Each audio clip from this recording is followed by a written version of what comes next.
Bismillahirrahmanirrahim.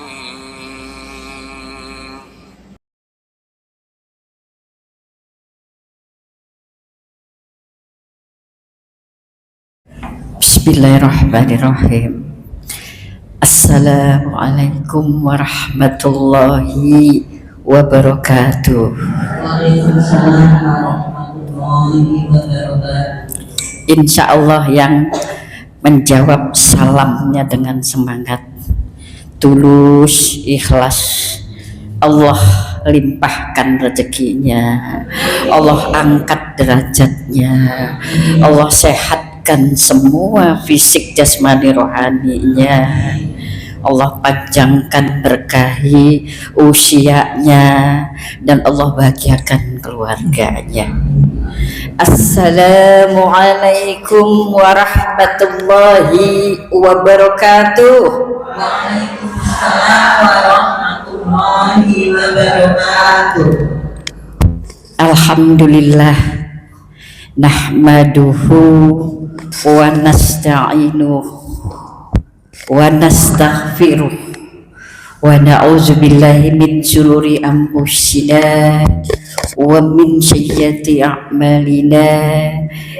Terima kasih Ibu. May yahdillaha fala mudhillalah wa may yudlil fala hadiyalah. Asyhadu an la ilaha illallah wahdahu la syarikalah wa asyhadu anna Muhammadan abduhu wa rasuluh. Amma ba'd. Alhamdulillah, saya bisa ketemu lagi dengan ibu-ibu semua. Apa kabar ibu-ibu semua, sehat? Sudah berapa tahun kita tidak ketemu Ibu ya?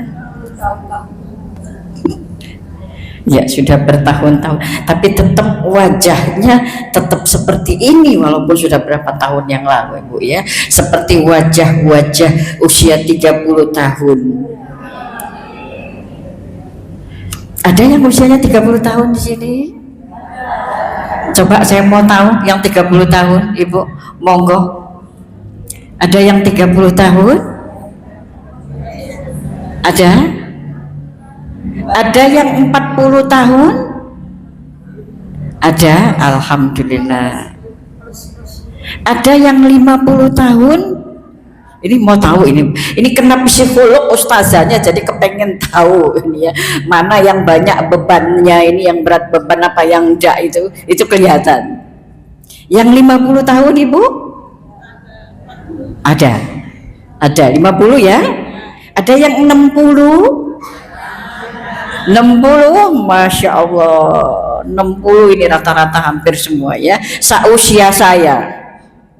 Ada yang 70 Ibu? Masya Allah, 70. 71? 72? 73? 74? Oh, masih cantik-cantik. 80?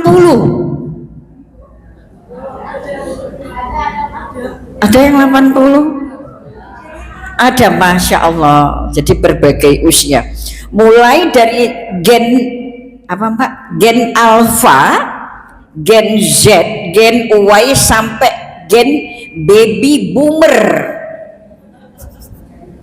Kita ini baby boomer Ibu. Jadi jangan bilang sepuh-sepuh, senior gitu ya Bu ya. Jangan apalagi tua. Bukan menolak tua, tapi mempengaruhi. Ucapan seorang ibu itu adalah doa. Ibu mau tua? Mau disebut tua? Mau menua? Itu sudah fitrahnya manusia. Tapi ucapan kita itu adalah doa. Makanya kita menyebutnya senior gitu Ibu ya. Jangan aku sudah tua. No, aku senior. Ya Bu ya, atau aku baby boomer, bahasanya anak-anak muda, supaya kita tidak dibilang gaptek sama anak cucu kita. Baby boomer kita ini. Boom, waktu tinggal menunggu waktu. Bapak takmir usia berapa Bapak? 67 hampir 70. Masya Allah. Sehat Bapak aja? Masih semangat, masih sehat. Mas, usia berapa Mas? Lah benar. Percaya 19 Ibu? Berapa Mas? 25 Mas? 35. Masya Allah. Alhamdulillah hari ini Allah mempertemukan kita kembali setelah beberapa tahun Ibu. Saya keliling-keliling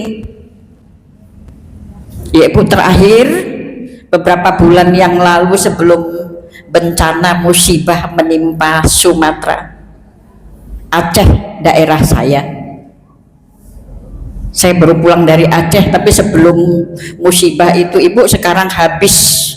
Jadi di rumah saya itu ada base camp, saudara-saudara, adik-adik saya semua datang ke Surabaya sebagian. Itu mereka bercerita kalau Makwu, kalau kita bilang Makwu, kalau di sini Bude ya, itu sudah pada hilang, sak rumah-rumahnya hilang, sak kampung-kampungnya hilang. Mari Ibu sama-sama kita hadiahkan kepada saudara-saudara kita baik di Sumatera Utara, di Sumatera Barat maupun di Aceh, dan yang terbaru menyusul di Jember, sudah masuk Jawa Timur. Ibu, musibah itu kita tidak tahu datangnya kapan.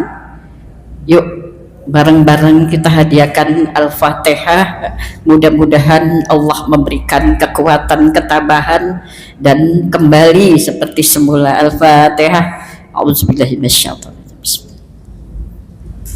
Iya karena apa dulu ya, karena saya tidak khairil makhluk.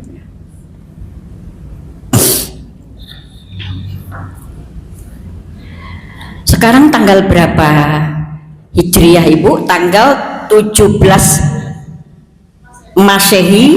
Tanggal berapa Hijriah, ada yang tahu? Kita harus tahu ini, karena sebentar lagi kita masuk ke 1 Rajab. Februari kita sudah Ramadan, 17 Februari kita Ramadan, jadi tinggal 1 bulan lagi ya, lebih kurang Ibu. Sekarang sudah masuk berapa? 26 Jumadil Akhir. Jadi hanya 26, 27, 28, 29, kita sampai 29 Jumadil Akhir. Sabtu malam Minggu kita sudah masuk 1 Rajab. Silakan yang ingin berpuasa silakan baca doa, Allahumma barik lana fi Rajab wa Sya'bana wa balighna Ramadan, supaya kita sampai nanti ini di bulan Ramadan Ibu. Jadi nanti Sabtu besok, ini hari Rabu, Kamis, Jumat, Sabtu malam Minggu kita sudah mulai itu Ibu, masuk 1 Rajab. Jadi banyak yang nggak tahu ini, banyak yang abai, sibuk masing-masing dengan kepentingannya masing-masing, kegiatannya masing-masingnya, padahal tinggal beberapa hari lagi kita masuk 1 Rajab, Sya'ban, Ramadan. Insya Allah Februari pertengahan kita sudah Ramadan Ibu. Alhamdulillah hari ini tema kita The Power of Mother's Prayer, gitu ya, itu bahasa Maduranya Ibu. Apa Ibu? The Powers of Mother's Prayer. Apa itu artinya? Doa adalah kekuatan yang menembus langit tanpa batas. Doa siapa? Doa Ibu. Salah satu mau'udul Ibu ya, salah satu mau'udul al-mustajabatu la syukra al-walid wasyaim wal mazlum. Ada 3 doa yang diijabah Allah. Dalam satu hadis riwayat Ibnu Majah, pertama doa seorang ibu, kedua doa al-mazlum, orang yang terzolimi, ketiga doa asyaim, orang yang berpuasa. Tapi ada hadis lain yang mengatakan bahwa al-musyafir juga termasuk doanya diijabah. Orang-orang yang di dalam perjalanan untuk suatu syiar kebaikan, termasuk doanya diijabah Allah. Jadi yang pertama itu adalah doa seorang ibu. Kenapa doa seorang ibu? Kenapa? Apa alasan kok tidak seorang ayah? Ada juga hadis yang mengatakan bahwa ketika Rasulullah ditanya siapa yang paling diprioritaskan, yang diutamakan Rasulullah, apa jawabnya? Al-ummi. Lalu ditanya lagi oleh sahabat, siapa lagi? Rasulullah jawabnya al-ummi. Lalu yang ketiga al-ummi. Baru kemudian abuka, abi, ayah. Kenapa sampai 3 kali baru ayah? Bukan berarti ayah tidak penting, tapi jauh sebenarnya lebih penting ayah. Ibu tahu kenapa? Kenapa saya sekarang ngomong begitu? Karena ini penelitian terbaru bahwa Indonesia adalah negara pertama yang fatherless country. Saya emosi kalau bicara fatherless. Apa itu ibu? Fatherless itu minim peran dan sosok seorang ayah. Makanya sekarang fenomena banyaknya kenakalan remaja, banyaknya perilaku menyimpang, banyaknya anak-anak, ibu tahu anak SMA membom, membakar sekolahnya, Masya Allah, mengerikan. Itu karena apa? Ayah hadir di rumah, hadir sebagai fisiknya, tapi rohaninya tidak ada, emosinya tidak ada, spiritualnya tidak ada, mentalnya tidak ada. Kenapa? Ibu tahu kenapa? Karena tugas ayah adalah pencari nafkah. Ekstrimnya workaholic, gila kerja. Di lab psikosofistik UINSA, ibu, saya setiap hari menerima pasien-pasien itu di kampus UIN. Saya dosen di UIN, Fakultas Usuluddin dan Filsafat. Kita punya laboratorium psikologi sofistik. Itu yang setiap hari tidak hanya masyarakat awam, anak-anaknya dosen, teman-teman saya sesama rekan dosen itu datang seorang bapak ke saya. Ini saya bukan buka aib, tapi ini perbandingan bagaimana kehadiran seorang ayah itu dibutuhkan oleh keluarga, bukan hanya ibu. Ini karena ayah hilang, ayah, oh ada di sana, hanya 2 ayah ini, supaya ayah lebih paham. Si dosen bertanya, Bunda, kenapa ya anak saya SMA laki-laki tidak pernah dekat dengan saya? Saya merasa jauh dengan anak saya. Kadang tidak pakai salam, pergi aja, hanya ibunya. Saya tidak dianggap. Si ayah mengatakan begitu, seolah-olah jauh dari anaknya. Kenapa? Karena memang tugas ayah mencari nafkah dari pagi sampai malam, sampai lagi begitu rutinitasnya setiap hari, tanpa ada bonding, tanpa ada komunikasi, tanpa ada interaksi, tanpa ada sentuhan, touch terapi, tanpa ada pelukan. Makanya jangan marah kalau anak-anak kita nakal di luar sana. Di rumah dia baik, tapi di luar sana membuli anak-anaknya orang.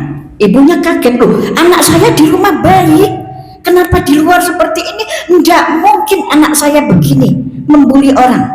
Itu adalah kompensasinya karena tidak mendapatkan figur sosok seorang ayah secara emosional, secara mental, secara sosial, dan secara spiritual ibu. Hanya fisiknya aja yang hadir. Jadi fatherless number 1 di Indonesia, itu hasil penelitian ibu. 15, sekian juta. Ini hasil data BPS UGM. 15, sekian juta anak-anak Indonesia, baik laki maupun perempuan yang mengalami namanya mental disorder, suicide. Ada 10 mahasiswa saya dari berbagai fakultas, baik itu di UIN yang saya meneliti ibu ya, di Fakultas Kedokteran Unair, itu yang melakukan bunuh diri, suicide. Gak guna aku hidup, Bunda. Aku tidak berharga. Aku tidak punya siapa-siapa. Aku kesepian. Di rumah ada ayah ibu, tapi mereka sibuk dengan dunianya masing-masing. Di kampus juga gitu, dosennya killer-killer. Teman-temannya juga cuaca bully-bully aku. Gak guna aku hidup. Akhirnya dia pecahkan itu gelas, kaca pecahan itu gores-goreskan, kepalanya dibentur-benturkan. Itu banyak yang datang ke lab kita begitu ibu. Tidak ada gunanya saya hidup, baik laki-laki maupun perempuan. Kita punya metode AFRCBT terapi untuk menyadarkan mereka. Alhamdulillah mereka ini akhirnya bertahan hidup dan sudah wisuda cum laude semua. Tantangan saya ini. Jadi saya menemukan satu metode ibu untuk menterapi anak-anak yang merasa dirinya tidak berguna, aku mau bunuh diri, yang tidak bisa tidur, insomnia, cemas, anxiety dan sebagainya. Namanya AFRCBT. Itu metode yang saya gunakan. AF itu Al-Fatihah. Gampang sebenarnya. Tapi kita tidak tahu caranya. AF itu Al-Fatihah. RCBT nggak bisa nulis ya bu ya, nggak bisa ya, oke, nggak apa-apa. Biasanya dosen suka nulis, nggak apa-apa ya. R itu religius, C itu kognitif, B itu behavior, T itu terapi, kognitif behavior terapi. Oke, pelan-pelan ya bu ya, maklum ini yang dihadapi yang senior ya. AF, jadi ada satu metode ya bu ya, satu teknik, nanti kita ajarin terapinya, tapi datang aja ke lab. Nah, hari ini tema kita doa ya. Metodenya AF Al-Fatihah RCBT itu religius kognitif behavior terapi. Apa ini? Tentunya kan begitu ya. Kalau Al-Fatihah udah tahu. Kognitif behavior terapi itu adalah terapi psikologi. Kognitif itu mindsetnya, otaknya, cara berpikirnya kita robah, kita setting supaya tidak punya keinginan dia untuk bunuh diri, gitu ya. Tidak ingin dia macam-macam. Itu namanya kognitif. Behavior itu perilaku. Jadi kalau otaknya udah disetting, insya Allah afeksinya, hatinya, kolbunya diimplementasikan ke dalam behaviornya, perilakunya. Jadi alhamdulillah kita mengintegrasikan, mengkolaborasikan antara terapi tasawuf, terapi Al-Quran, terapi Islam yang namanya Al-Fatihah dengan terapi psikologi. Jadi namanya psikologi Islam, kognitif behavior terapi dengan Al-Fatihah. Ternyata Ummul Quran Al-Fatihah itu mampu merubah, men-setting pola pikir kita yang negatif. Keinginan untuk bunuh diri itu kan mindset yang keliru, ibu ya, yang negatif, yang putus asa, yang pesimis. Ini kita robah. Kita harus melibatkan psikologi, karena ranahnya psikologi untuk merubah itu. Al-Fatihah adalah untuk menyadarkan bahwasanya di dalam semua surat Al-Fatihah yang 7 ayat itu punya daya magis yang luar biasa kalau kita tahu maknanya. Makanya bu, kalau sholat kan baca Al-Fatihah tuh, Tapi kenapa ya ketika kita baca Al-Fatihah Bismillahirrahmanirrahim Alhamdulillahirrahmanirrahim Maliki yaumiddin ya kan? Tapi pikiran kita melayang kemana-mana. Masak nasi belum selesai, pepean belum diangkat, cucu belum dibedong ya, yang ngomong cucu ya, macam-macam liar pikirannya. Kenapa? Karena yang baca Al-Fatihah adalah lisannya, bukan kolbunya, bukan ruhnya. Jadi sholat itu harus melibatkan ruh. Tidak hanya fisiknya aja yang sholat, tapi jiwanya, ruhnya harus sholat. Caranya gimana Ustazah? Maknai itu. Setiap ayat yang kita baca, kita tahu maknanya, insya Allah bergetar, terstimulasi otak kita. Contoh, ketika ibu baca iya karena berdua iya karena stain, artinya apa Mbak?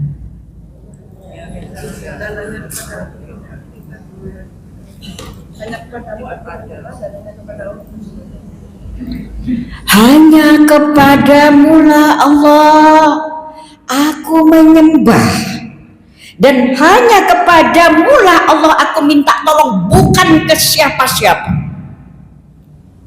bukan ke pasangan hidup kita, bukan kepada anak kita, bukan kepada ustadz ustazah, bukan kepada Pak Yai, apalagi kepada dukun. Yang pernah ke dukun, yang pernah ke paranormal mesti nangis baca ayat ini ketika baca iya karena berdua. Ya Allah, hanya kepadamu lah aku menyembah Allah, hanya kepadamu lah aku meminta tolong ya Allah, bukan kepada yang lain. Selanjut ayat ihdinas syiratal mustaqim, artinya makanya Bu, kalau keluar rumah itu langkahkan kaki kanan, baca Bismillahirrahmanirrahim. Boleh apa aja dibaca, boleh ditutup dengan ihdinas syiratal mustaqim. Tunjukilah kami jalan yang lurus, supaya jalannya lurus. Ketika keluar rumah, tadinya mau pengajian, ketemu teman di jalan, bu, diskon besar-besaran Royal ini ngadepin tahun baru, yuk tak traktir gratis. Melenceng deh jalannya, yang tadinya mau pengajian, kapan lagi gratis, yuk tak temenin, nggak jadi ke pengajian. Karena ada temen yang nawari gratis, diskon besar-besaran. Katanya Pak Eri begitu, diskon besar-besaran di semua mall, 50%, 70%. Masya Allah, ibu-ibu digoda dengan itu. Lupa kita, lupa apa? Mendekati tahun baru Masehi ya, beda ya Bu ya. Kita harus bisa membedakan tahun baru Islam dengan tahun baru Masehi. Kalau tahun baru Islam 1 Muharram, tapi jangan abai kita, kalau enggak nanti dikuasai. Kenapa? Malam tahun baru seperti ini keadaannya. Ibu lihat, masuk mall, masuk mana-mana yang ada apa? Masya Allah, kalau dibandingkan dengan saudara-saudara yang terkena musibah ya, Ibu sedih. Apalagi Big Sale ini Surabaya digembar-gemborkan Pak Wali Kota, Big Sale di mana-mana, tapi kita lupa untuk apa? Bermuhasabatun nafs. Ya ayyuhallazina amanu faltanzur ma qaddamat lighad, kata Allah di surat Al-Hasr ayat 18. Bu ya, boleh buka Ibu coba kalau saya tidak lupa ya. Al-Hasr ayat 18, ya ayyuhallazina amanu ittaqullaha, hai orang-orang beriman, bertakwalah kepada Allah, faltanzur wal tanzur ma qaddamat liqad. Kita disuruh untuk introspeksi diri, bermuhasabatun nafs, bertazkiyatun nafs. Sudah kita lakukan Ibu? Sudahkah kita bermuhasabah? Sudahkah kita membersihkan diri kita, membersihkan hati kita? Sampun Ibu? Sudahkah kita introspeksi diri? Apa yang kita lakukan selama 1 tahun ke belakang? Tinggal beberapa hari lagi di penghujung tahun ini. 1 tahun sebelumnya, amal ibadah, kebaikan apa yang sudah kita lakukan? Pernahkah kita membuat jurnalnya? Paling tidak kita punya diary, kayak sekolah dulu ya Bu ya. Semua dicatat. Hari ini aku pengajian, tolabul ilmi, bla bla bla bla. Hari ini aku shopping. Hari ini aku nang Wonokromo healing. Itu ya Bu ya. Kita diperintahkan Allah wal tanjur ma qaddamat liqad, bermuhasabah.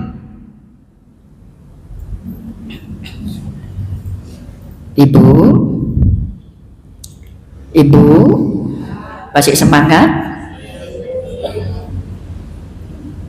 Apa yang Ibu rasakan sekarang?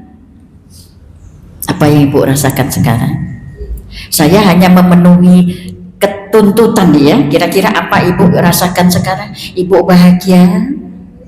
Alhamdulillah. Ibu sedih? Ibu happy? Ibu lelah? Bener? Lelah fisiknya, lelah mentalnya? Bener? Siapa yang bilang tidak coba? Kelihatan. Inilah ibu.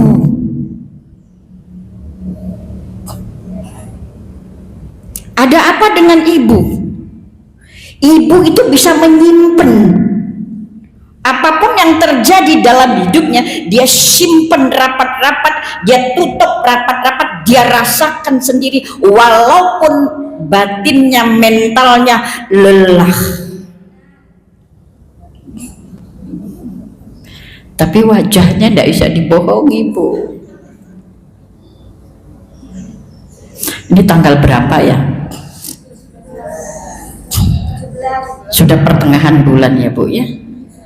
Biasanya tanggal 1 sampai tanggal 10 wajahnya sumringah. Ketika tanggal 15 ke atas mulai menyusut. Kalaupun senyum, disenyum-senyumkan. Karena bisa nyimpen ini tadi. Makanya mohon maaf Ibu, yang sering kena stroke itu ibu-ibu, bukan bapak-bapak. Mohon maaf. Kena nahan, nyimpen, itu rawan hipertensi, diabetes, ya, asam urat, kolesterol dan sebagainya. Tapi jangan khawatir, Al-Quran penyembuhnya. Wa nunazzilu minal Qur'ani ma wasyifa. Ada sini yang lututnya bunyi-bunyi, kelutak, kelutuk, kelutak, kelutuk. Ada yang ibu-ibu yang duduk nih, kalau yang pakai kursi mungkin lebih enak ya. Yang duduk ini mulai miring-miring nih. Dapat 15 menit mulai nih. Kena ombak tsunami. Gampang. Saya kasih obatnya di dalam Al-Quran, Ibu. Asy-Syu'ara ayat 130, bacakan itu, ditiup di telapak tangan, tepuk-tepuk di lutut yang berbunyi-bunyi atau yang kebas-kebas atau asam urat, dan ini penyembuh stroke. Sudah dicoba di Malaysia, sudah dipatenkan ini. Asy-Syu'ara ayat 130, wa iza batostum jabbarin, pendek. Wa iza batostum jabbarin. Baca dalam hitungan ganjil, boleh 1, 3, 5, tiupkan di telapak tangan, tepukkan di lutut. Kalau lututnya bunyi-bunyi, kelutak, kelutuk, kelutak, kelutuk. Kalau geringgingan, kalau asam urat, kolesterol, kalau di tengkuk, di mana-mana yang ibu sakit, Itu obatnya. Ini sudah dipatenkan di Malaysia. Kita udah terapkan terapi di lab kita. Yang stroke juga kita sudah terapkan itu. Yang tadinya datang di papah, pulangnya dari lab itu sudah bisa berjalan. Ibu ya, wa iza batastum jabbarin, paling gampang. Mau coba? Ada sini yang sedang kena asam urat kolesterol, boleh saya coba sekali, insya Allah sembuh. Tepuknya itu, tepuk telapak tangan yang sudah kita tiup tadi Bu ya, wa iza batastum jabbarin, ya tepukkan, tepuk. Jadi udah ada energi ayat itu, lalu di bawah lutut. Sakit memang, tapi tidak apa-apa, kuat Bu ya, ditepukkan sambil dibaca wa iza batastum jabbarin. Ini ayat kaum Ad itu orangnya kuat-kuat. Jadi insya Allah kita yang tadinya tidak bisa berjalan jadi berjalan. Ibu yang duduk, kenapa Ibu? Yang duduk kenapa? Kena apa? Tidak nyampe ya Mak?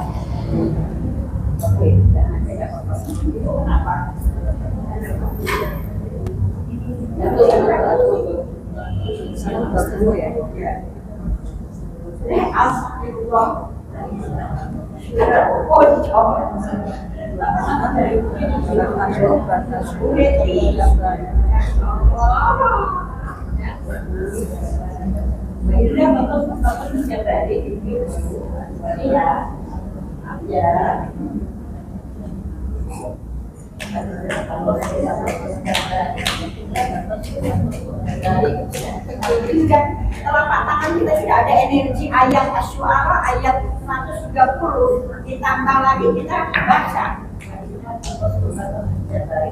di bawah sini, di bawah sini sakit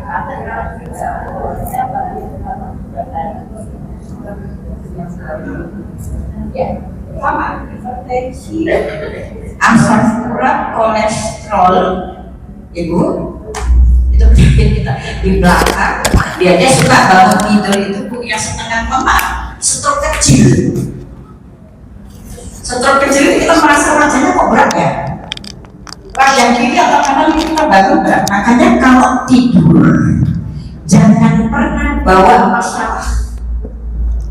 Kalau kita berantem sama Permisi Bu, permisi Bu, mau taruh mic. Matur suwun. Makanya Ibu kalau kita mau tidur jangan pernah bawa problema. Kalau kita lagi bertengkar selesaikan.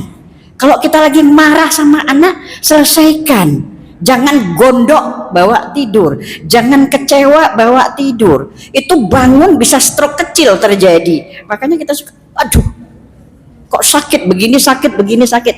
Obatnya itu tadi Asy-Syu'ara 130. Wa izza batastum jabbarin, pluk pluk pluk. Bisa sekali, bisa 3 kali, bisa 5 kali kita baca. Langsung. Pokoknya ganjil. Langsung kita pluk. Jangan takut sakit, enggak apa-apa. Jadi itu spontan. Iya, spontan Ibu. Pluk pluk pluk pluk. Itu obatnya begitu. Saya punya temen Bu Eti, Bu Ani yang pasang ring lututnya itu loh, kan udah saya ke rumahnya itu saya buat, nangis sakit ya, enak ya, lo bener itu langsung Ibu, saya datang udah pasang itu lututnya itu, dari pasangnya saya keprok wa iza batas sampai dia teriak-teriak, saya enggak peduli. Wa iza batastum, besoknya telepon, alhamdulillah Bunda terima kasih saya bisa jalan. Tapi memang harus tega. Jadi kalau suaminya enggak jalan, tendang aja.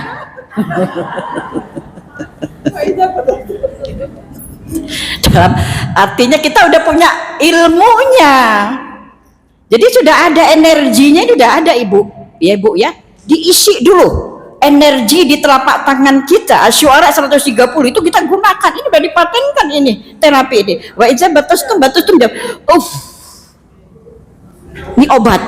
lebih manjur dari 10 jenis kapsul yang diberikan dokter saraf. Langsung keplak, keplak, keplak, pluk, pluk, pluk. Sakit pinggang encok, pluk, pluk, pluk. Wa iza batas tuh batas. Suruh suaminya, Bu. Kalau enggak bisa tulang ekornya suruh suami. Diajarkan suaminya. Suami yang suruh keplak, keplak. Iya, Bu ya. Enak ya, coba dicoba. Testimoni, coba ibu coba masing-masing yang sedang sakit itu. Gampang sekali dibaca itu, wa iza batastum jabbarin. Ibu kepluk-keplukkan itu di tempat yang sakit. Di mana yang sakit? Leher boleh, kepala boleh, kena vertigo boleh, kena migran boleh. Nggak bisa tidur di bawah saraf telinga, Ibu ya. Kalau insomnia, yang merasa insomnia, dikepluk di bawah telinga ini, saraf-saraf ini tegang semua nih. Tinggal kepluk-kepluk itu aja yang insomnia. Gampang obatnya, nggak usah minum obat, nanti ketergantungan. Tunggu minum obat dulu baru bisa tidur. Lama-lama pecah pembuluh darahnya, bahaya. Setiap saat Ibu terasa sakit, keplak-keplak. Makanya dibiasakan dalam kondisi berwudu suci. Biasakan dalam kondisi berwudu suci gitu ya, Ibu ya. Oke, sampai sini ada pertanyaan, Ibu?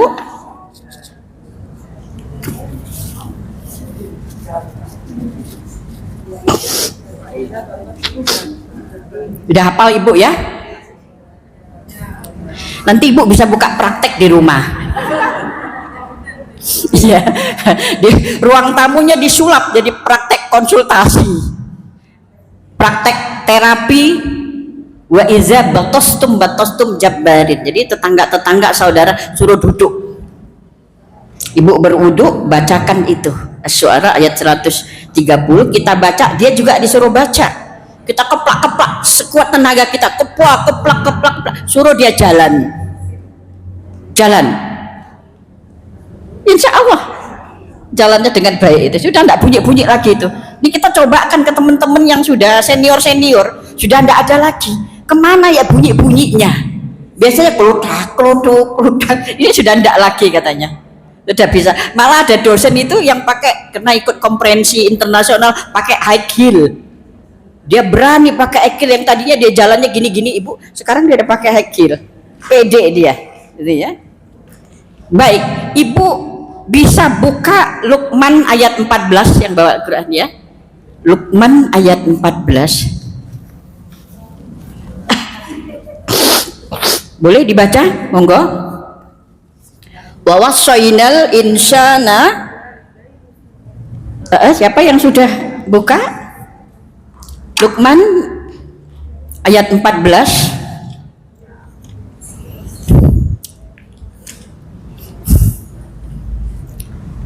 Wa wassaynal insana biwalidaini. Ayo. Hamalatu ummuh wahnan ala wahnin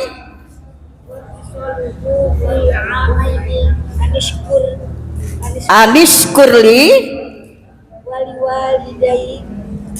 ka ilayyal masyir. Artinya apa, Bu? Dan kami perintahkan kepada manusia agar berbuat baik kepada kedua orang tuanya. Oke. Ibunya telah mengandungnya dalam keadaan lemah yang bertambah-tambah dan menyepihnya dalam usia 2 tahun. Bersyukurlah kepadaku dan kepada kedua orang tuamu, hanya kepada aku kembalimu. Iya, ini perintah bahwa kita harus menghormati, memuliakan seorang ibu. Karena apa? Karena doanya diijabah Allah. Doa yang bagaimana? Bisa doa yang baik dan bisa doa yang buruk. Makanya hati-hati kalau doanya buruk, Ibu. Kadang ibu-ibu saking kelelahan, capek, kebablasan, mendoakan anaknya yang buruk-buruk. Pernah enggak, Bu? Saking tantrumnya, saking emosional, karena sudah tidak dihargai anak, ibunya doa, mudah-mudahan tak dungok ndak punya keturunan misalkan. Pernah ada begitu. Nauzubillahi min zalik. Itu doa buruk. Atau keluar kamu dari rumah ini ndak bisa dikandani.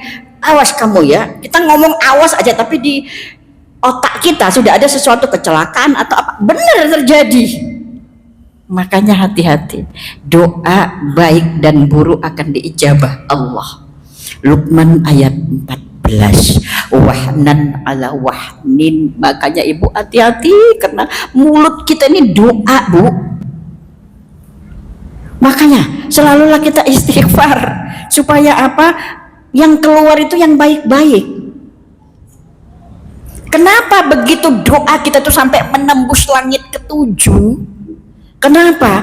Karena tidak ada di dunia ini selain ibu yang bisa hamil, yang punya rahim. Ada enggak selain ibu yang punya rahim, bisa hamil, bisa mengandung, bisa melahirkan, bisa menyusui? Itu hanya ibu, saking bertarung dengan nyawa. Dia pertahankan, dia perjuangkan, dia korbankan sampai dia ikhlas dan rela, anak hidup saya mati. Ketika ada seorang ibu mau melahirkan, dokternya bilang tidak akan bisa terselamatkan keduanya, pilih anak atau pilih ibu. Kira-kira apa yang harus ibu jawab? Harus memilih, tidak bisa dua-duanya selamat, kata dokternya. Pilih anak yang diselamatkan atau pilih ibu yang diselamatkan. Ibunya ada yang lain, anaknya ada yang lain, ibu pilih siapa? Ada ibu yang memilih anaknya karena usia saya sudah tua, anak saya sudah ada, biarlah anak saya terselamatkan. Gak apa-apa dok, silakan anak saya selamatkan. Tapi ada yang memilih saya harus selamat karena anak masih kecil-kecil, banyak yang harus saya ramut. Tanpa saya anak saya nanti terlantar, gak mungkin bapaknya bisa ngeramut 7 anak. Anak yang ditinggalkan 7 masih kecil-kecil. Ini kisahnya dosen UIN Bu Eti, teman saya Pak Zainul. Dosen UIN itu ada yang istrinya meninggal, anaknya 12. Istrinya meninggal, orang Pamekasan apa Sumeneb gitu ya. Pak Zainul itu orang dosen kita. Jadi dia curhat ke saya. Apa curhatnya ibu? Ini membuka mata kita semua, terutama bapak-bapak ini. Apa katanya? Ustazah, saya baru sadar kalau istri itu adalah orang yang paling berarti dalam hidup saya. Lah, selama ini kemana aja? Anak 12 selama ini kemana aja? Kok sekarang baru berarti? Setelah ditinggal, yang tadinya dia hanya mengeluarkan nafkah, memberikan, ketika gajian dia kasihkan 1 amplop ke istrinya. Ini Bu, olahan, aturan, pokoknya ini 1 bulan gaji saya semua. Saya tidak megang apa-apa, diolah sama istrinya semua. Pokoknya dia tinggal cari kerja, duit serahkan ke semua. Yang mengelola jadi direktur keuangan adalah istrinya. Aman, tenang. Tapi ketika istrinya meninggal, ART-nya Pak beras habis, minyak goreng habis, lombok habis, bayar PDAM, bayar listrik, bla bla bla bla bla bla. Bingung si bapak, ya Allah, selama ini tidak tahu dia, selama ini dia tidak sadar kalau semua yang ngurus adalah istrinya. Apa yang terjadi? Tidak kuat saya, Ustazah, saya tak nyusul istri saya aja, tidak mampu saya ditinggalkan, anak saya banyak Ustazah. Kalau Ustazah mau ambilin, Pak, saya ini single mom. Saya udah ditinggalkan suami 17 tahun yang lalu. Sejak anak saya SD, saya hidup tapi saya bertahan untuk anak-anak saya sampai sekarang. Alhamdulillah anak sudah jadi semua. Pendidikannya sudah tinggi, sudah menikah, tinggal satu ini si bungsu yang laki masih di Pemkot. Kerjanya ibu udah 27 tahun, sibuk kerja. Pulang pergi jam 7, pulang jam 10 itu karena Pak Eri. Itu saya marah dengan Pak Eri. Anak kok dibuat kayak mesin. Kebetulan stafnya Pak Eri di Pemkot. Dulu Pak Eri waktu masih jadi kepala Bapeko, masih Ibu Risma. Jadi Bu, anak saya itu alumni ITS ketika Bu Risma masih wali kota. Karena anak saya cum laude dari ITS ditarik sama Bu Risma karena ilmunya ilmu Bu Risma perencanaan wilayah kota, ilmunya PWK di ITS. S2-nya Bu Risma PWK, anak saya jurusan PWK ditarik jadi staf ahlinya Bu Risma ke Pemkot. Jadi tidak ada jeda. Kena cum laude, jadi diambil Bu Risma 6 bulan ikut Bu Risma ditarik ke Mensos, digantikan oleh Pak Eri ketua Bapeko, gitu ceritanya. Sampai sekarang anak saya tuh lupa dia mau menikah. Baru kemarin ingat usianya udah 27 tahun. Mumpung mama masih hidup. Nah, orang tuamu tinggal satu. Nanti siapa yang menikahkanmu? Cepet-cepet nak ya. Jemput tuh jodohmu di sepertiga malam. Supaya Allah turunkan. Tenang mah, tenang. Sudah tertulis jodohku di Lauh Mahfuz. Terus kita orang tua ngomong apa kalau iya juga ya, gitu ya. Mama tenang aja, sudah tertulis jodohku di Lauh Mahfuz. Iya, tapi harus usaha jemput. Dia tidak akan turun, masih dia bersemedi di Lauh Mahfuz. Harus dijemput. Saya bilang udah 27 loh. Tuh Ibu. Nah, akhirnya apa yang terjadi Ibu? Sebulan, tidak sampai 3 minggu setelah ngomong-ngomong sama saya itu Bu Eti meninggal. Nyusul beneran istrinya. Si bapak dosen ini. Meninggalnya dalam kondisi tidur di kampus. Jadi ketika sholat asar gitu ya, ini karena dia PP, jadi kecapean Bu. Tidur di Fakultas Usuluddin itu di apa namanya penginapan dosen itu dulu ada tempat penginapan. Tidur, dibangunkan, sudah kaku Ibu, dibangunkan oleh dosen lain. Pak bangun, sudah asar waktu itu asar, sudah kaku, meninggal dalam tidur. Masya Allah, enaknya Bu, tidurnya enak banget ya tidurnya. Jadi memang orang meninggal itu sesuai dengan hobinya, sesuai dengan kebaikannya, sesuai dengan amal ibadahnya. Kalau dia suka sholat, insya Allah nanti meninggalnya akhir hayat hidupnya ketika sholat. Kalau dia suka tidur, meninggalnya sedang tidur, gitu Ibu ya. Kalau dia suka olahraga, meninggalnya sedang olahraga. Kalau dia sukanya tolabul ilmi seperti ini meninggalnya dalam kondisi tolabul ilmi. Artinya jihad, kita ini jihad loh Bu ya, menuntut ilmu itu belajar ini, itu artinya itu jihad menuntut ilmu ya. Jadi itu Ibu ya.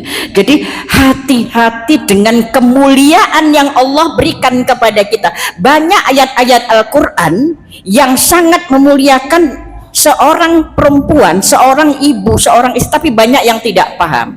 Tadi surat Luqman ayat 14, ada lagi Al-Ahqaf ayat 15, ada lagi apa lagi?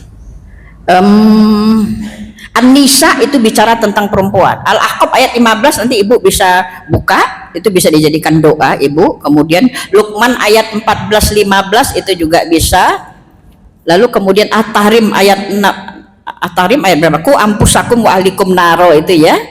Lalu kemudian banyak ayat-ayat Al-Quran itu yang membicarakan tentang bahwa doa seorang ibu itu menembus langit. tanpa batas, tidak ada batasnya.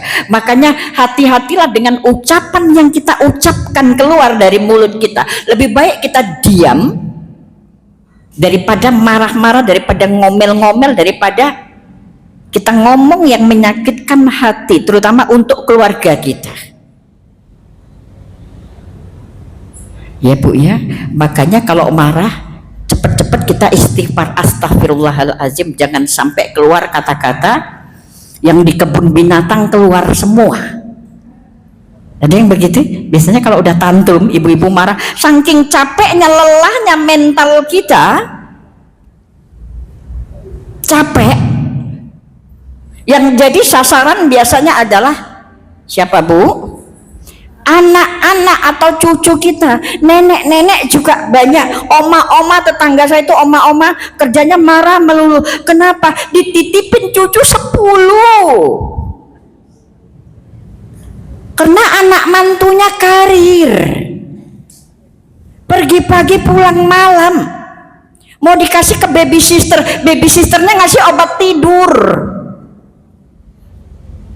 daripada anaknya nanti pecah pembuluh otaknya, dikonsumsi obat tidur supaya tidur anaknya sampai sore. Ketika ibunya mau pulang baru bangun anaknya. Setiap hari begitu. Lebih baik diasuh oleh oma opanya, uti angkungnya yang mengasuh.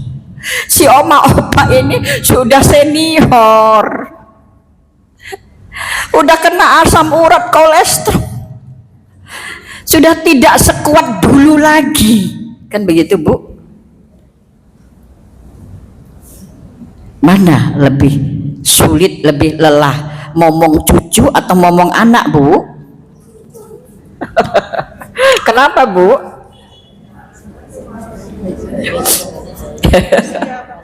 Ada di sini yang oma utinya ngantar sekolah cucunya? Ada. Masih naik motor apa nyetir Bu? Dampingi.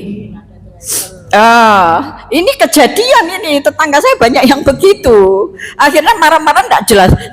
Dilihatnya kiri kanan tidak ada orang, kelupuk dipukul oleh pantat cucu itu. Jadi saya ngelihat dari jendela, kebetulan kamar saya itu paling depan. Jadi pas ngelihat, astagfirullah, tapi saya diam aja. Itu kena KUHP Bu, kekerasan terhadap anak. Kena pidana, hati-hati kalau ada yang ngelapor no.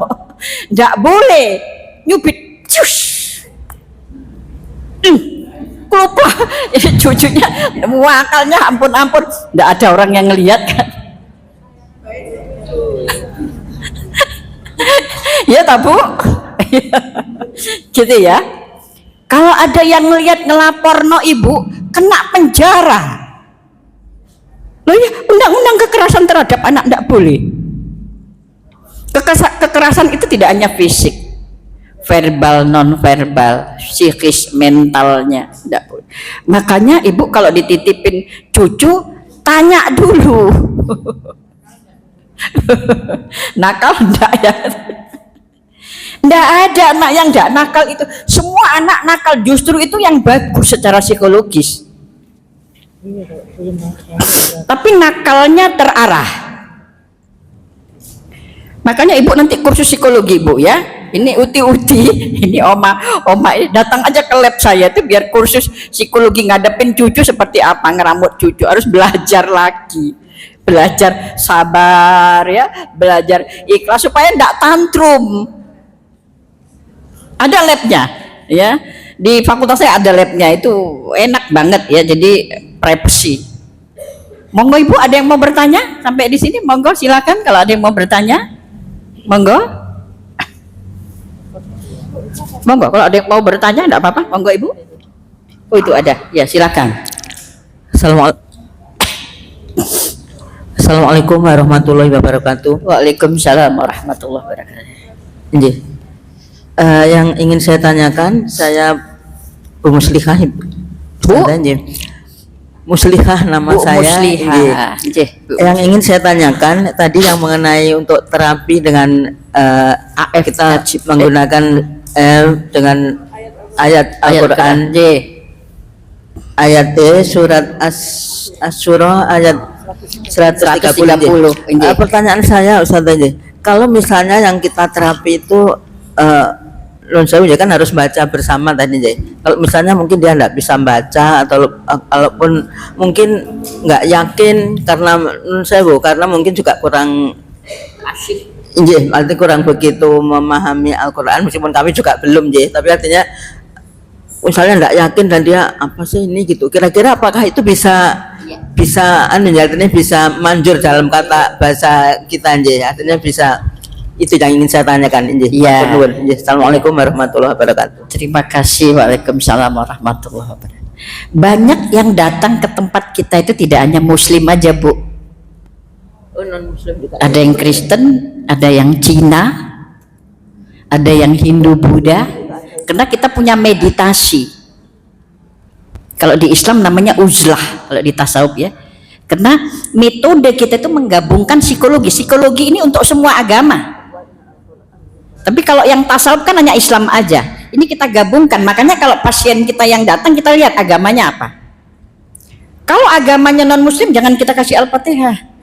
Tapi yang dikasih RCBT-nya aja. Religious Cognitive Behavior Therapy itu psikologi. Kognitif itu kita hanya men-setting wilayah otaknya, cara berpikirnya, mindsetnya dengan behaviornya. Al-Fatihahnya jangan dimasukkan. Itu ya, kalau non-Muslim. Tapi ada Cina dokter. Kita punya pasien datang Cina kena anxiety, cemas kayak dikejar-kejar kematian karena tetangganya banyak yang meninggal karena sudah sepuh, penyakit generatif. Akhirnya dia merasa bentar lagi ini aku nih bakalan ini, jadi dia cemas, tidak bisa tidur. Kita pakai RCBT, terus dia bilang begini, boleh enggak Bunda dikasih saya terapi zikir? Ibu, zikir itu apa sih? Zikir itu yang sering saya dengar di masjid-masjid itu loh. Rumah saya kan dekat masjid. Tiap hari kan ada dengar ngaji-ngaji, ada dengar macam-macam itu. Hati saya adem. Dia bilang begitu. Itu menurut dia zikir. Boleh. Berarti dia udah dapat hidayah tuh. Kalau dia mendengar ayat-ayat Allah dibacakan berarti dia dapat hidayah itu. Tersentuh hatinya. Tidak semua orang loh yang beda. Jangankan yang non muslim aja. Terkadang kita tidur dengar panggilan azan gitu. Ya kadang marah. Ntar masih baru pertama azan kok. Ntar masih lama gitu. Kebablasan tidurnya. Ini non muslim bisa adem dengar panggilan di masjid ngaji. Akhirnya apa yang terjadi? Saya kasih terapi zikir menurut dia. Allah itu zikir menurut dia. Makanya kita tanya, menurut ibu zikir itu apa? Zikir itu kan macam-macam banyak. Dia taunya apa? Dia taunya Allah. Boleh. Muhammad. Boleh. Akhirnya apa, Bu? Akhirnya alhamdulillah kira-kira berapa bulan saya bisa disahadatkan. Saya mau masuk Islam. Suami istri Cina dokter masuk Islam. Itu kita masukkan di Masjid Ulul Albab UIN, kampus UIN Ibu itu karena itu metode itu akhirnya Al-Fatihah. Jadi Ibu, Al-Fatihah itu kalau anak kita, cucu kita, saudara kita atau tetangga kita siapapun yang belum mampu membaca Al-Fatihah dengan fasih, hidupkan aja murotalnya. Kita tinggal buka HP, cari murotal Al-Fatihah yang suaranya merdu, yang suaranya enak didengar.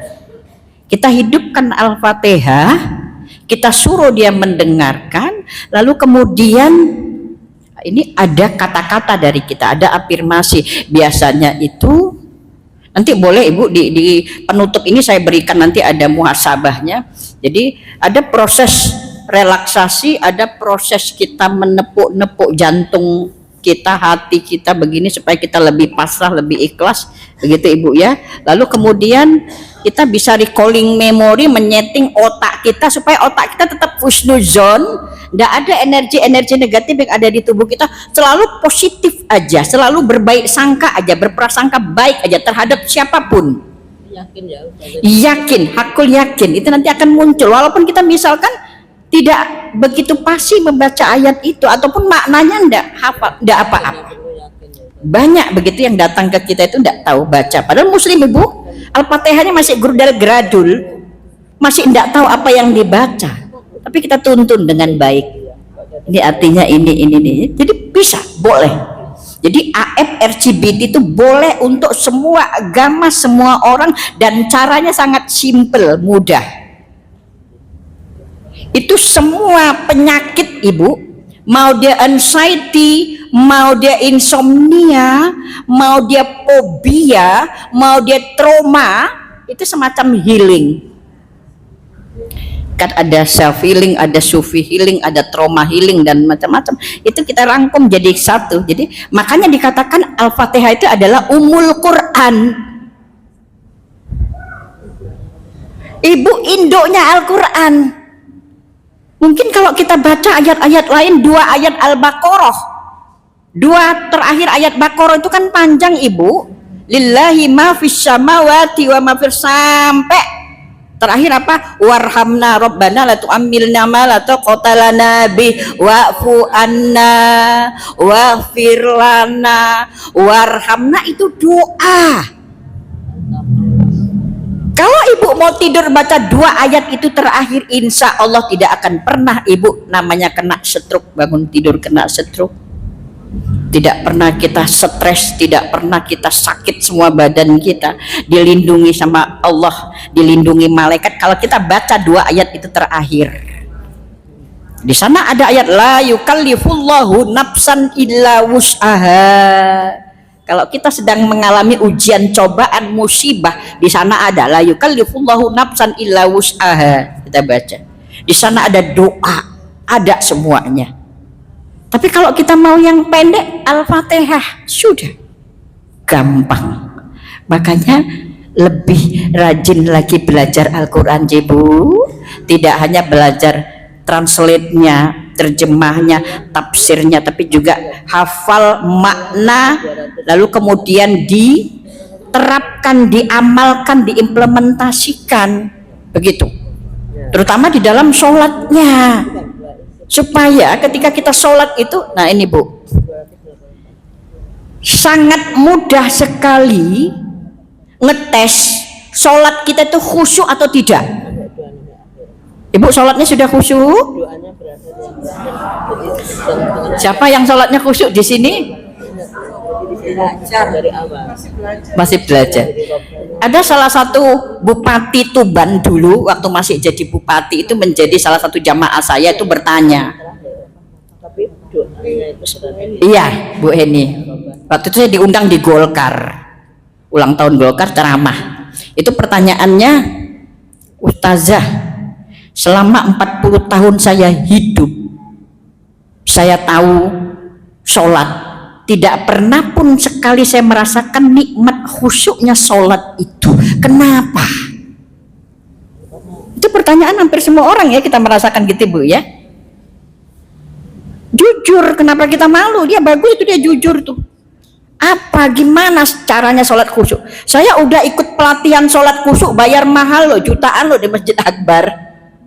Sholat bahagia sudah, sholat khusyuk sudah, pelatihan sholat. Profesor Saleh itu sholat apa Bu? Profesor Saleh itu sholat apa Bu Eti biasanya dia? Sholat tahajud ya Bu ya? Iya. Nah itu semua udah belajar dan bayar.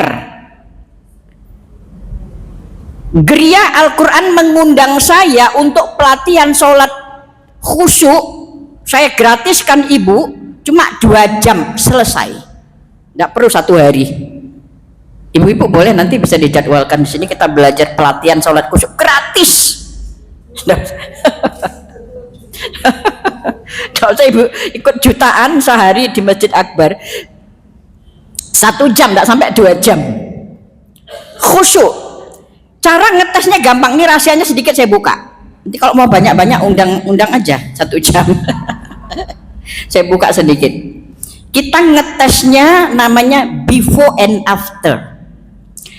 Apa yang kita rasakan sebelum sholat dan sesudah sholat. Kalau tidak ada perubahan berarti tidak khusyuk. Contoh, sebelum sholat kita males, sebelum sholat kita pusing, migrain, sebelum sholat lagi ndak enak hati, sakit, macam-macam ini sebelum sholat, Bu. Sebelum sholat kan macam-macam tuh ya. Ini biasanya yang begini-gini suka ngulur-ngulur waktu. Sudah azan 11:30 misalkan zuhur, misalkan Bu ya, oh masih lama kok, masih jam 1, oh masih lama, sampai di penghujung zuhur, Bu, gitu ya. Biasanya kan begitu itu. Satu. Yang kedua, ini biasanya sholatnya cuma tidak sampai 5 menit selesai. Allahu Akbar, Allahu Akbar, Allahu Akbar, Assalamualaikum, Assalamualaikum, tidak sampai 5 menit selesai. Karena apa? Kewajiban, menggugurkan kewajiban, bukan kebutuhan, kan begitu. Yang penting sholat, wes, mari, kan begitu. Gimana mau ada perubahan before and afternya, gimana mau ada hasilnya?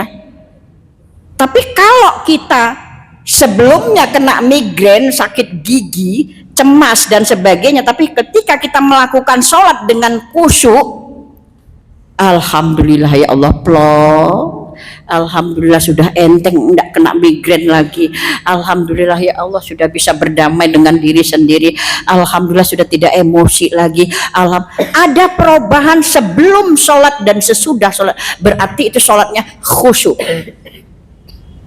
Gampang ya ngetesnya. Ini terkadang sholat maghrib ini biasanya gitu, yang suka ndak khusyuk itu maghrib, karena macam-macam itu perintilan-perintilan ibu-ibu itu ya. Sholat sudah sampai di penghujung, pikirannya liar kemana-mana, lupa pula udah berapa rakaat ini ya, ulang lagi gitu ya. Biasanya begitu. Ini sering kali, Bu, kenapa pikirnya liar? Satu, kenapa nggak punya ilmunya bagaimana sholatnya ditoto supaya khusyuk. Makanya Rasulullah ketika sholat, panah busur menembus salah satu kakinya ketika perang di luar. Ketika dia sholat dalam kondisi perang, busur meleset ke kakinya, nggak terasa. Saking khusyuknya sholatnya, Bu, seperti sholat, kalau udah berdarah-darah nih kaki, sahabat sampai Rasulullah tidak merasakan kalau ada busur meleset, busur panah itu di kakinya, itu berat. Kita sholat bisa aja lewat kecoa,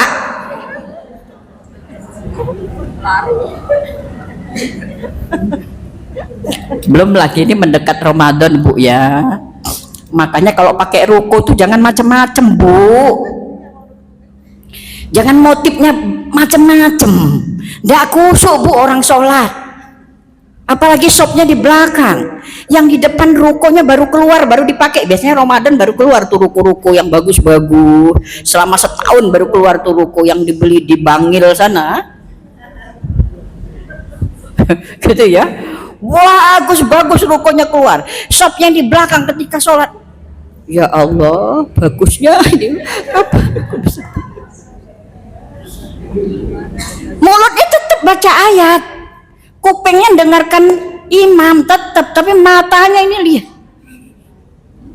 bagus banget, di mana bordilnya kok bisa begini ya, kok ada emas, kapan aku bisa beli seperti ini. Belum sajadahnya ganti ya, Bu ya. Makanya kalau tidak bisa fokus, cari sop yang di depan. Dan kita cukup pakai yang putih aja, udah nggak usah macam-macam motif-motif. Sekarang, Bu, pelangi-pelangi, warnanya ruko tuh bukan putih lagi, semua warna ada ya, Bu. Padahal Rasulullah itu menyuruh kita itu pakai pakaian yang putih, yang bersih, tanpa sajadah. Sunnahnya begitu. Kenapa tanpa sajadah? Makanya kalau kita mau sehat itu sholat memang tanpa sajadah, langsung ke tanah. Tanah itu asal muasal manusia diciptakan dari tanah. Makanya kamar kita itu disucikan bersih, nggak usah pakai sajadah. 7 anggota wajah kita tuh nempel langsung ke tanah, sehat, diserap oleh tanah. Itu energi negatif yang di tubuh kita, kalau kita lagi stroke, lagi sakit, lagi apa, diserap tuh sama tanah. Serap, diambil tanah, tempelkan ke tanah itu. Makanya kalau jalan jangan pakai sandal, injakkan kaki itu di tanah, karena asal kita dari tanah, supaya diserap tanah energi-energi negatif yang ada di tubuh kita. Gampang kalau tahu ilmunya. Saya suka begitu kok. Sajadah saya sedekahkan, tidak pakai sajadah, saya langsung nempel ke lantai itu, ke tanah. Itu luar biasa. Dan sujudnya jangan cepat-cepat. Subhanallah rabbil ala wa bihamdihi subhanallah akbar. Jangan Bu, sujud yang lama, nempel semua nih, nempel 7 anggota badan nempel. Ini ndak, kalau ruko yang sekarang yang saya lihat bagus-bagus itu keningnya ini ndak segini, seharusnya kening tuh buka Bu, kening itu harus nempel. Makanya kalau pakai ruko, tarik ruko yang bisa resleting itu loh, bisa ditarik-tarik ke belakang. Jadi jangan sampai nutup kening. Tempel no sujud terakhir apa dibaca setelah Subhanallah rabbil a'la wa bihamdihi Allahumma rzuqna mahroja, baca 11 kali. Allahumma rzuqna mahroja, Allahumma rzuqna mahroja. Ya Allah, keluarkan semua masalah-masalah yang sedang ku hadapi ya Allah. Habis subhana rabbil a'la 3 kali, subhana rabbil a'la 3 kali, subhana. Lanjutkan Allahumma khruj, Allahumma rzuqna mahroja, Allahumma rzuqna mahroja, Allahumma rzuqna mahroja, Allahumma, sampai 11 kali. Supaya Allah selesaikan beban hidup kita. Itu rahasianya di situ, banyak yang tidak tahu. Allahumma rzuqna mahroja, Allahumma rzuqna mahroja. Jadi kalau hati kita lagi sedih, utang kita lagi numpuk, masalah kita lagi Allah selesaikan itu semua. Sujud terakhir baca itu 11 kali. Allahumma rzuqna mahroja, Allahumma rzuqna mahroja, Allahumma rzuqna mahroja. Insya Allah. Saya sudah praktekkan ini sudah lama, tapi baru saya berikan ilmunya, karena banyak ibu-ibu sekarang yang mudah stroke, yang depresi, yang lelah batin, yang kena penyakit macam-macam. Ya Bu ya. Ada pertanyaan lagi? Monggo. Monggo.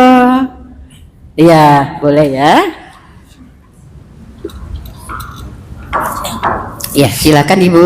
Assalamualaikum warahmatullahi wabarakatuh. Waalaikumsalam warahmatullahi. Nama saya Bagas, Ibu.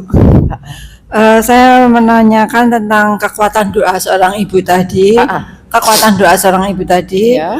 apakah kekuatannya itu sama antara kepada anak kandung dan kepada anak mantu? Ya. Karena kan kita punya 2 anak yang mungkin hubungan emosionalnya mantu, ya. agak beda. Ya, Terima ya. kasih. Wassalamualaikum warahmatullahi wabarakatuh. Waalaikumsalam warahmatullahi. Sudah punya mantu semua Bu?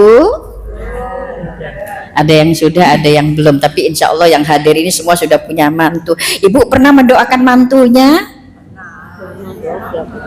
Sering ya? Doanya apa? Saisoe. Anak kita, mantu kita setelah nikah dengan anak kita, status mantu hilang.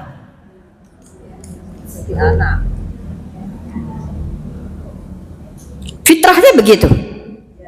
Ketika ada misakon kholijon mengucapkan akdun nikah, aku terima si fulan bin si fulan, itu menangis, menggoncang itu aras di atas itu ibu. Karena apa?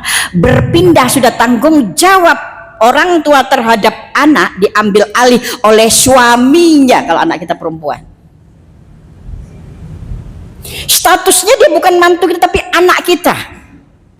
Jadi doanya sekarang bukan anak mantu, anakku. Sebut namanya. Sih Bu ya. Jadi tidak hanya anak kita aja yang kita doakan, sebut Allahumma ja'alni wa auladi ana dan Budi misalkan, wah ahlil khair, ya Allah jadikanlah anak-anakku, sebut namanya suami istri, menjadi ahli kebaikan, ahli ilmu, luaskan rezekinya misalkan, Allahumma ja'alni wa auladi, sebut namanya. Begitu. Jadi bukan hanya anak kita, tapi mantu kita itu yang kita bilang mantu, itu sudah jadi anak kita. Jadi jangan pernah kita sakit hati, jangan pernah kita bedakan, jangan, apalagi sampai saya tuh banyak kedatangan ibu-ibu yang tidak akur dengan mantunya, baik itu perempuan ataupun laki-laki. Makanya saya katakan begitu nikah pindah, jangan satu rumah. Kalau enggak mantunya yang stres, ibunya yang stroke. Itu cuma dua. Ya. Kalau kita kedatangan mantu yang perempuan, kalau enggak mantu perempuan kita tuh yang depresi, stres, apalagi anak mama enggak pernah masak, kitanya yang stroke tiap hari ngomel, marah, sakit hati. Makanya saya menikahkan anak saya yang pertama perempuan itu, saya selektif. Selektif bukan matre. Kamu punya apa? Saya bilang begitu. Kamu punya apa? Ini anak perempuan saya membesarkan dengan tangan saya sendiri. Anak ini sejak SD ditinggal bapaknya 17 tahun. Sampai jadi psikolog juga, Bu. Anak saya di UNER.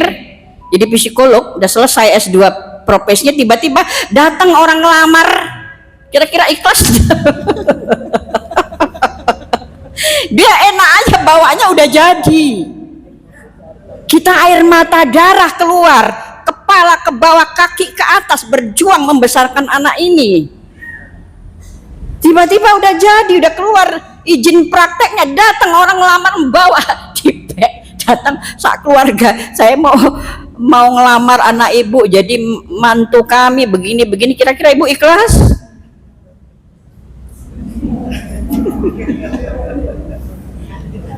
Berat ya Bu ya, tapi itulah kekuatan ketangguhan hati seorang ibu, ikhlas.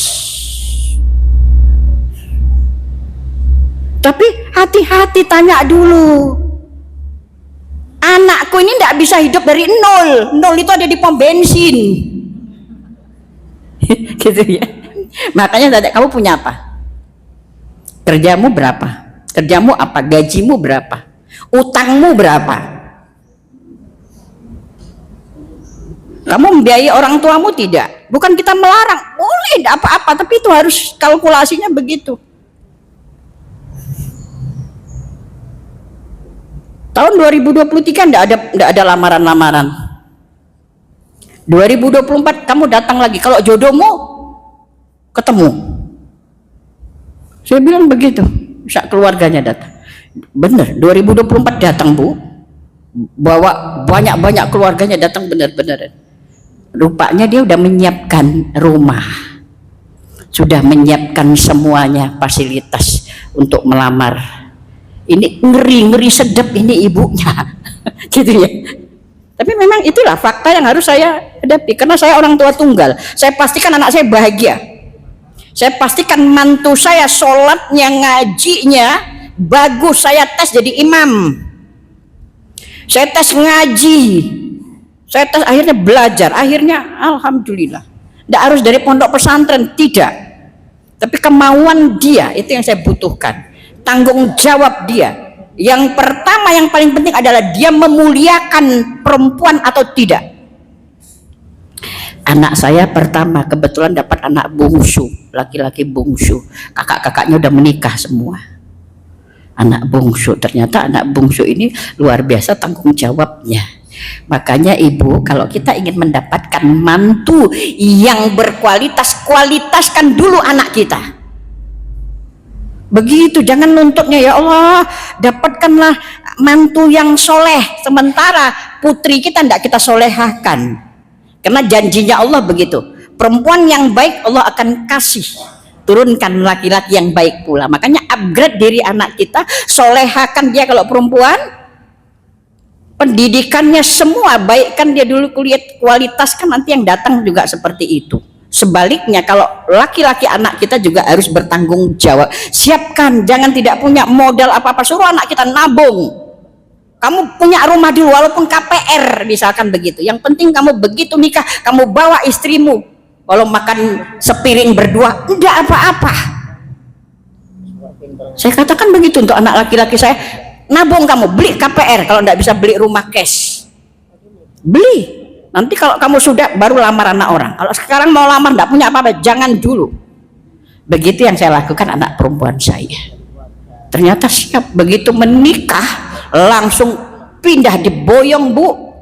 Begitu menikah langsung diboyong sama suaminya pergi. Tiap malam saya ngelus dada, sabar, ikhlas, ikhlas ya Allah, aku ikhlas, aku sabar, walaupun sulit, Bu, karena saya berjuang mati-matian untuk anak tuh gitu ya. Tapi alhamdulillah saya doakan, ya Allah, Allahumma ja'alni wa auladi, sebutkan nama anak kita tadi, wa ahlil khair wal ilmi wa alis sholat wa ahlil ibadah, kita doakan. Itu doa kita diijabah Allah itu. Alhamdulillah sekarang sangat dimuliakan oleh suaminya anak saya itu. Alhamdulillah, semua ibu-ibu juga begitu ya, Bu ya. Jadi itu yang harus kita pahami, bahwa tidak ada mantu. Satu lagi, kalau kita jadi mertua, Bu, jangan intervensi ya, Bu ya. Jangan suka intervensi sama anak, biarin mereka mau kayak apa rumahnya, mau cat rumahnya warna apa, mau piringnya kayak apa model, jangan campur tangan. Ini enggak. Ibu-ibu, cat rumahmu kok warnanya kayak begini ya? Kok piringmu? Astagfirullahalazim, biarkan. Enggak usah kita campur terus, kecuali kalau dia minta nasihat dari kita, biarin. Mau dia masak mau enggak makan, biar urusan dia. Saya begitu. Setiap seminggu sekali datang ke rumah, enggak apa-apa. Itu ya, Bu ya. Jadi itu doa untuk mantu anak sama aja itu. Termasuk besan ya, Bu ya. Jangan gengsi kalau punya besan tidak selevel. Biasanya ibu-ibu suka curhat begitu, enggak selevel ustazah, dia enggak paham tentang saya. Lah terus kita suruh besan itu harus memahami kita. Kalau dia tidak bisa paham dengan kita, kita yang harus memahami dia. Kita yang waras, kita yang harus paham dia. Tidak selevel ustazah, lebih tinggi. Di mata Allah, inna akramakum indallahi atqakum. Tidak ada level-level, tidak ada kelas-kelasan. Di mata Allah adalah takwanya. Siapa yang bertakwa itu yang tinggi nilainya di mata Allah. Mau dia level apapun, mau darahnya biru, putih, hijau, kuning, hitam darahnya, tetap di mata Allah inna akramakum indallahi atqakum, gitu ya, Bu ya. Apa yang di belakang pertanyaannya, monggo Mbak, banter aja suaranya ya. Waalaikumsalam warahmatullahi wabarakatuh.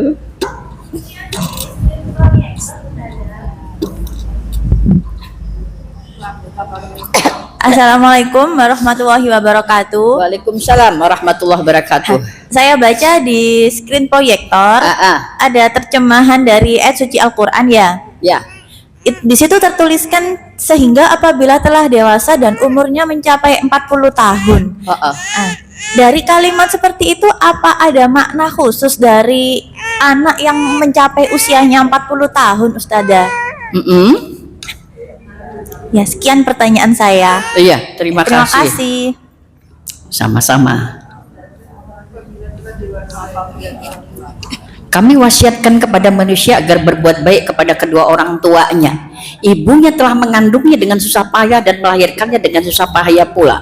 Mengandung sampai menyapinya selama 30 bulan. Sehingga apabila telah dewasa dan umurnya mencapai 40 tahun, dia atau anak itu berkata, wahai Tuhanku, berilah petunjuk agar aku dapat mensyukuri nikmat-Mu yang telah Engkau anugerahkan kepadaku, dan kepada kedua orang tua aku dapat beramal saleh yang Engkau ridhoi, dan berikanlah kesalehan kepadaku hingga kepada anak cucuku. Sesungguhnya aku bertobat kepadamu dan sungguhnya aku termasuk orang-orang muslim.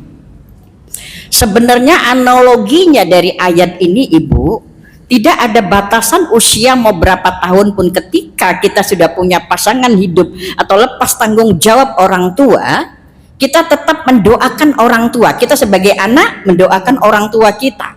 Begitu juga sebaliknya, orang tua sampai usia berapapun tetap mendoakan si anak ini, tidak ada putusnya, tidak ada batasannya. Adapun umur 40 tahun secara psikologi perkembangan biasanya sudah mulai pemikiran kita itu mateng dalam arti kata belum mateng seutuhnya. Di situ banyak sekali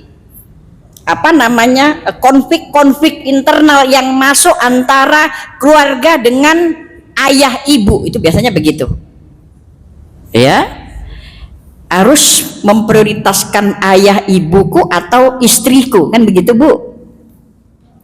Makanya kita sebagai orang tua, Islam mengajarkan jangan intervensi kepada anak kita itu dalam artian pertama materi Ibu, karena masih banyak orang tua itu yang meminta materi kepada anaknya. Karena apa? Mohon maaf, misalkan orang tua yang pensiun, yang tidak punya pekerjaan, sampai yang menetapkan nominal, kamu diancam-ancam. Ada yang begitu Ibu, kamu anak durhaka. Tanggung jawab ibu itu adalah pada anak laki-laki. Kamu lebih harus bertanggung jawab kepada ibumu dibandingkan istrimu. Itu jadi senjatanya, itu biasanya begitu. Salah, tidak, bukan begitu. Ketika dia sudah berumah tangga Ibu, tanggung jawab sepenuhnya adalah istrinya, anak istrinya, keluarganya. Adapun dia tetap memperhatikan ibunya. Kalau ada sisa, sudah memenuhi kebutuhan kewajiban terhadap keluarnya, baru dia kasih ke ibunya, walaupun tanpa diminta ibunya. Jangan kita merongrong anak kita, apalagi sampai suruh cerai. Ini yang kejadian. Banyak sekali saya dapat klien yang begitu. Cerai aja, istrimu boros, istrimu hanya menghamburkan duit, tidak mau kerja, tidak mau bantu kerja, ceraikan, ibu carikan yang lain yang kaya misalnya. Tidak seperti itu.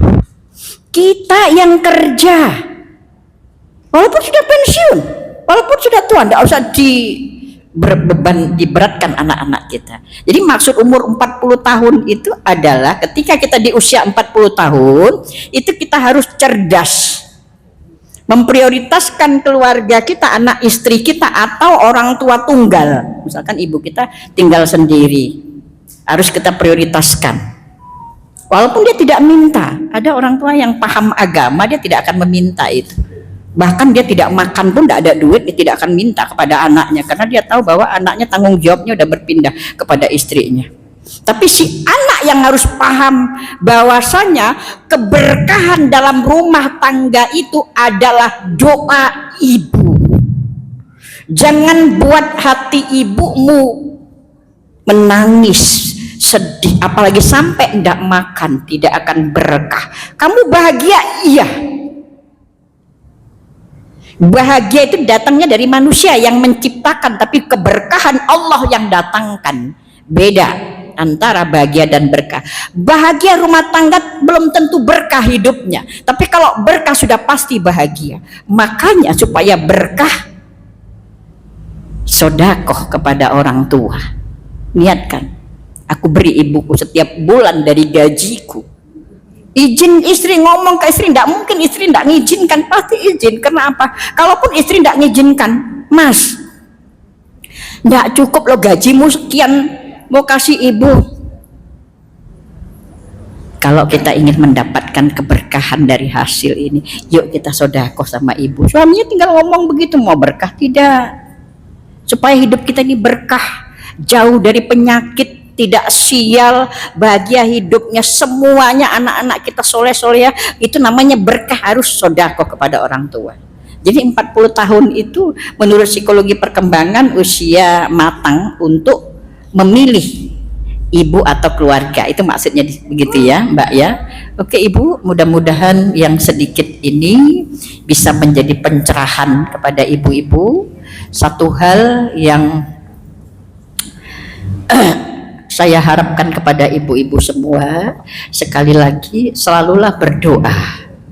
Apapun doa yang kita panjatkan itu, walaupun panjang atau pendek, tergantung niat kita. Niatkan doa itu untuk kebahagiaan anak, mantu, cucu, keluarga kita. Walaupun doanya pendek tidak apa-apa. Karena apa? Karena doa kita itu Ibu menembus langit ketujuh. Lapisan langit itu kan ada 7 tingkat, jadi bukan langit pertama. Makanya menembus langit itu maksudnya sampai ke langit ketujuh, itu doa kita itu. Walaupun itu doanya buruk, makanya jaga, jangan sampai kita doakan yang buruk-buruk untuk anak kita, untuk mantu kita, untuk besan kita, untuk tetangga kita. Walaupun tetangganya resek misalkan begitu, kita doakan, ya Allah mudah-mudahan Allah beri hidayah kepada tetanggaku ini ya resek misalkan begitu ya. Jangan Ibu doakan, ya Allah mudah-mudahan cepat stroke, ya Allah, jangan. Nanti baliknya ke kita, Bu. Doa itu nanti baliknya ke kita. Tetangganya sehat, kita yang stroke. Ya. Jadi doa itu ada di tangan ibu-ibu, doa yang diistijabah Allah. Jadi berdoalah yang baik, karena doa kita itu menembus langit yang ketujuh. Oke Ibu, baik, kita berdoa bersama-sama. Sudah jam berapa ini? Ini mau sholat zuhur Ibu ya? Mau dipakai ya? Lihat dulu ya. Oh masih lama, 10.59, jam 11. Oke Ibu, masih jam 11. Sebelum berdoa 5 menit aja saya minta ibu-ibu, saya berikan muhasabatun nafs ya, supaya Ibu apa yang Ibu lakukan, mungkin Ibu merasa lelah fisiknya, lelah batinnya, lelah mentalnya dan sebagainya, itu Ibu ada 3 hal yang Ibu pahami, bahwa setiap apapun yang Ibu lakukan, ingat satu, karena Allah, biridallah. Satu. Yang kedua, apapun yang kita lakukan, libatkan Allah di dalamnya, ma'allah. Kalau tadi yang pertama liridallah, yang kedua ma'allah, yang ketiga ilallah. Tujuannya adalah ke Allah. Insya Allah lelah kita menjadi lillah. Ya. Jadi kalau sakit kita lelah, kita sakit, kita marah, apa segala macam, semuanya ingat 3 hal ini. Semuanya karena aku ingin menggapai ridhonya Allah, karena aku hidup bersama Allah, karena tujuan akhirku adalah ilallah. Ya, ridallah, ma'allah, ilallah. Yuk sama-sama ibu-ibu ambil duduk yang nyaman. Nyaman menurut Ibu boleh selonjor kakinya, boleh. Kita mau terapi relaksasi aja 5 menit aja, enggak lama-lama, masih jam 11. Supaya ada hasilnya nanti kalau pulang ke rumah, yang tadinya sakit insya Allah sampai rumah hilang semua penyakitnya, Allah angkat semua penyakitnya ya. Ambil duduk yang nyaman menurut Ibu, boleh kakinya diselonjorkan, boleh kalau mau tidur juga boleh, pokoknya yang enak, yang nyaman gitu ya. Ini namanya terapi muhasabatun nafs, tazkiyatun nafs. Kita membersihkan hati kita, pikiran kita, supaya perilaku kita menjadi jauh lebih enak, lebih baik ya. Sudah nyaman Ibu duduknya? Yang duduk di kursi juga boleh senderan ke belakang gini juga boleh, tapi jangan ketiduran ya Bu, nanti jatuh. Biasanya suka begitu ya Bu ya. Sebelum dimulai kita relaksasi dulu. Relaksasi itu artinya tarik napas lewat perut. Ya Bu ya, tarik napas lewat perut. Kita pakai metode 4-3-3. 4 detik tarik napas, stop, lalu tiup 3 detik. Gitu ya. Jadi lewat perut tarik napas 3 detik, kemudian stop, tahan nafasnya, lalu kemudian tiup. Itu artinya kita menarik semua energi yang negatif yang ada di dalam tubuh kita, termasuk sampah emosi kita kumpulkan semua, stop, lalu kita tiupkan, kita hembuskan. Niatkan bahwa kita mengembus, kita melepaskan, kita membuang sampah-sampah emosi yang selama ini parkir di dalam otak kita, di dalam tubuh kita, kita buang. Itu maksudnya. Oke Bu, bisa coba ya? Tutup matanya supaya lebih fokus, lebih khusyuk, lebih konsentrasi. Niatkan dalam hati bahwa kita relaksasi ini adalah melepaskan energi negatif, sampah-sampah amarah, sampah emosi yang ada di dalam pikiran kita, dalam tubuh kita, kita buang jauh-jauh. Oke, kita mulai. 1, 2, 3, 4, 5. Mulai. Tarik perlahan-lahan yang dalam, dikumpulkan, stop sebentar. Lalu kemudian tiupkan, habis tiupkan semua sampah-sampah yang selama ini Ibu merasa capek, lelah, marah, buang. Ulangi lagi. Masih ada sisa sampah-sampah, tarik lagi, niatkan dalam hati. Rasakan. Perlahan-lahan Ibu rasakan semua apa yang ada selama ini yang Ibu simpan itu, Ibu tiupkan, Ibu buang. Niatkan bahwa aku mau buang sampah-sampah emosi, sampah amarah, sampah jengkel, semua yang bersemayam di tubuh ini mau aku buang jauh-jauh. Hembuskan, buang. Tarik lagi yang lebih dalam, masih ada sisa-sisanya. Tarik lagi yang lebih dalam. Kumpulkan jadi satu, niatkan. Kita buang semua sampah-sampah emosi, sampah marah, jengkel, khawatir, iri, dengki, semuanya. Buang, habis, tiupkan.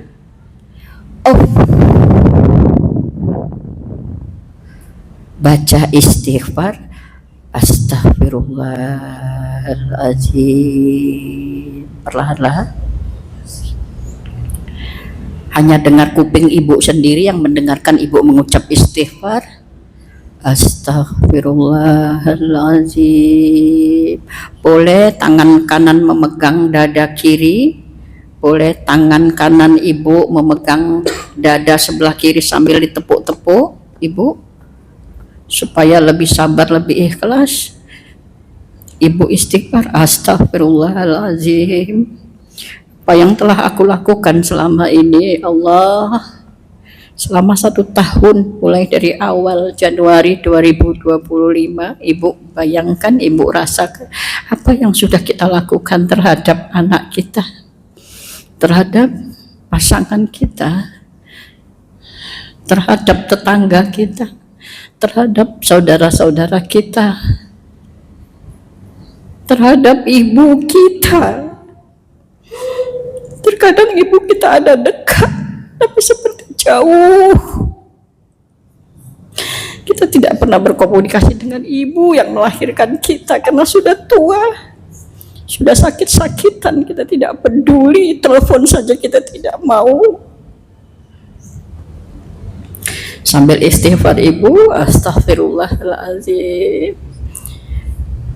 Aku sering marah-marah terhadap anak-anakku, terhadap suamiku, terhadap tetangga-tetangga, terhadap saudara, terhadap keluarga, adik-adik, kakak, mas, mbak, terhadap orang tua, ayah. Akhirnya sampai mereka meninggalkan kita. Pernahkah kita datang ke kuburannya? Pernahkah kita mendoakannya? Berapa kali sehari kita kirim Al-Fatihah ke orang tua kita yang sudah tiada? Berapa kali kita mendoakan keluarga kita? Apa yang sudah kita lakukan?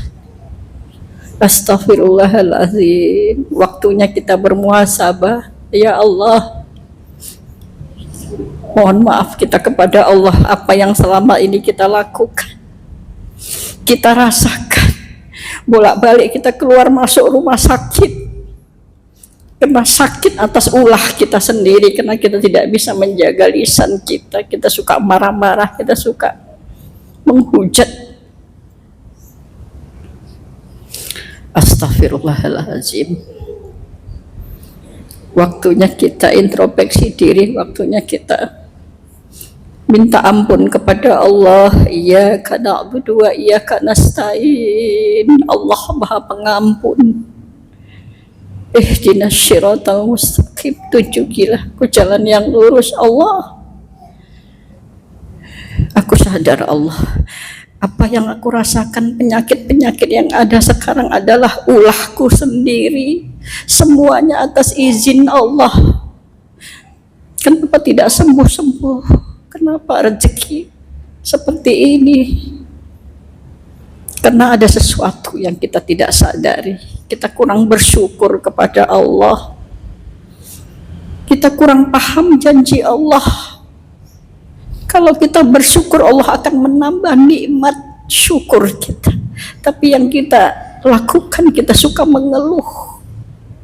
Setiap hari Allah berikan nafas kehidupan pada diri kita, tapi masih saja kurang, masih kita mengeluh, masih tidak menerima. Allah, astaghfirullahaladzim, ampunkanlah dosa-dosaku ya Allah. Mohon ampun ya Allah. Berilah aku kekuatan. Aku seorang ibu tidak luput dari kelelahan fisikku, mentalku, pikiran. Mulai saat ini Allah,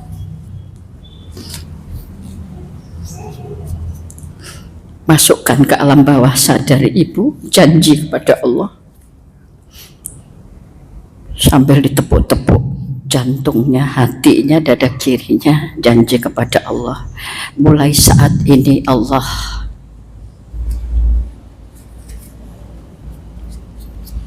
aku akan selalu bersyukur atas nikmat apapun yang Engkau berikan.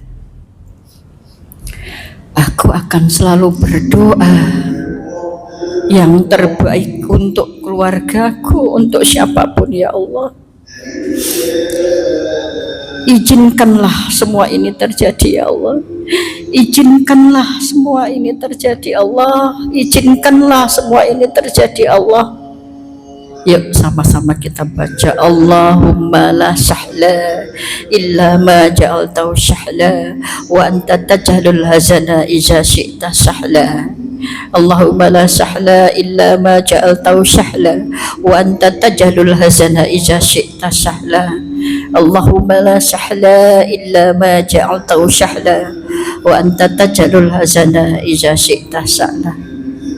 Ya Allah ya Rahman, ya Allah ya Rahim, izinkanlah ini terjadi dalam hidupku ya Allah. Mulai saat ini pikiranku, hatiku, dan sikap perilakuku pada jalan yang benar. Ihdinas siratal mustaqim.